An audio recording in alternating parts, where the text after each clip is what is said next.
I'm really excited to have you on because, as some people know, but we haven't publicly talked about it, WisdomTree and Banríon have teamed up to put together a open architecture uh, alternative ETF model that's part of a broader program that WisdomTree is launching involving return stacking. And I talk about return stacking quite a bit, but the term is a fairly new one. And I would love it if you could kind of walk us through WisdomTree's thought process here, the commitment to the space, and how alternatives fit in. I think in the active world, you've seen the use of leverage and these kind of strategies for a long time. And they're just trying to outperform the funding costs of the swap or the future, and that's how they add 1-2% of quote unquote alpha on top of equities.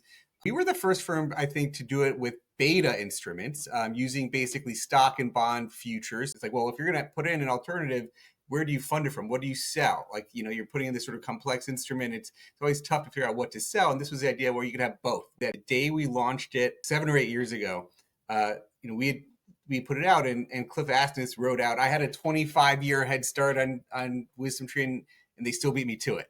And so it's been like a nice relationship with Cliff, who actually wrote a paper in 96 where he had 70 years of history looking at the leverage 60-40 doing better than 100% equities. And his leverage ratio in that paper was like 1.55.